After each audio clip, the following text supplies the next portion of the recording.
In 2023, the World Health Organization estimated that depression and anxiety cost the global economy $1 trillion per year in lost productivity. Yet in most workplaces, mental health remains a topic people still tiptoe around. What does it actually look like to have a psychologically safe workplace? Not just in policy documents, but in the day-to-day texture of working life. That's what we are unpacking today. Welcome to Advanced English in Context. Today we're tackling mental health at work, a topic that demands both emotional intelligence and precise language.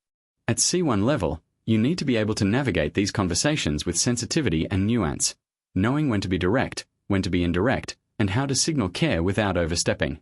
Our conversations today cover two scenarios: an employee disclosing burnout to their manager and a leadership team debating workplace well-being policy. Both require a sophisticated command of hedged language, empathetic framing, and the vocabulary specific to organizational psychology. Conversation 1. I'm James, a team manager.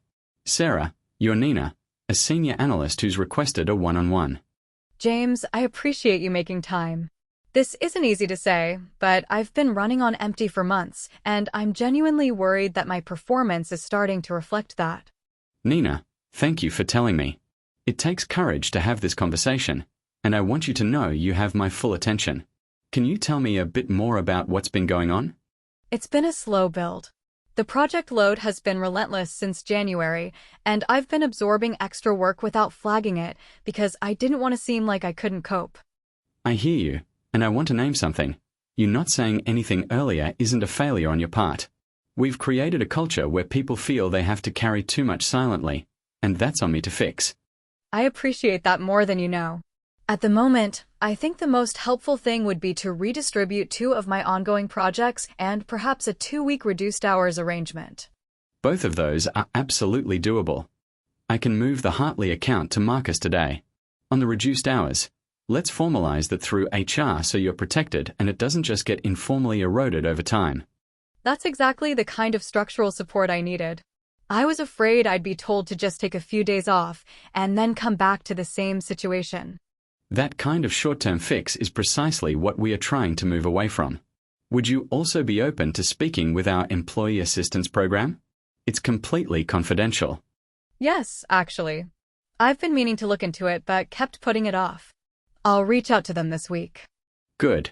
And Nina, let's build in a weekly check-in for the next month, not to scrutinize your output, but just to make sure you have a space to flag things before they build up again. That would be really grounding. Thank you, James.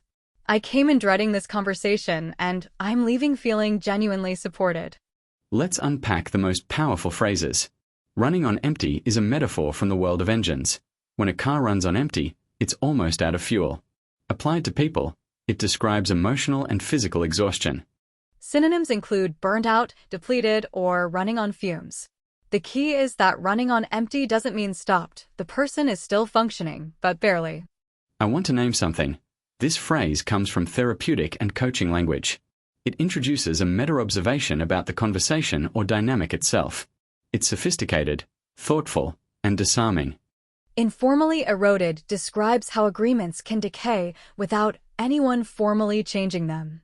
A reduced hours arrangement that isn't in writing will likely be forgotten under pressure. James understood this. And structural support. The contrast here is with sympathy or one-off accommodations. Structural support means changing the actual system, not just offering a temporary fix. Second conversation, a leadership discussion about implementing a company-wide mental health policy.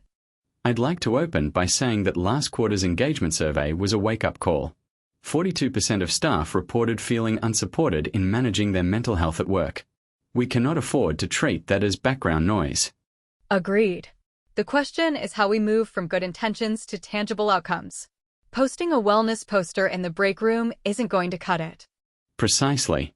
I'm proposing 3 interconnected initiatives: mandatory mental health first aid training for all managers, a restructured workload review process, and an anonymous reporting channel for psychological safety concerns. The training I fully support. My hesitation is around the anonymous reporting channel. Without careful design, it could be weaponized or create a culture of surveillance rather than trust. That's a legitimate concern. What if we brought in an external ombudsman to manage it, completely independent of management, with clear protocols for what triggers action and what remains confidential? External oversight would go a long way toward neutralizing the trust deficit. I could get behind that. The workload review process is the one I'm most skeptical of, not in principle, but in practice. Tell me more. Where do you see the friction points? Managers are already stretched. If a workload review adds another layer of bureaucracy to their plate without reducing anything, will generate resentment rather than relief. Point taken.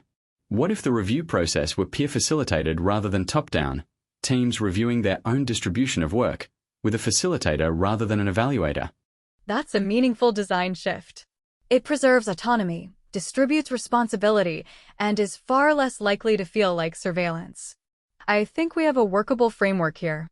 From the leadership dialogue, isn't going to cut it.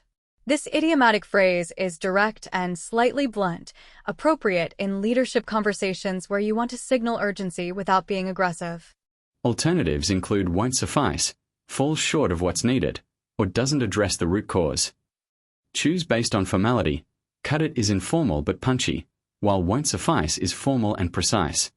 Trust deficit is a compound noun from political and organizational vocabulary. It describes the accumulated gap in trust between parties. You can also say trust gap or credibility deficit. And weaponized. This word describes when something benign is turned into a tool of harm.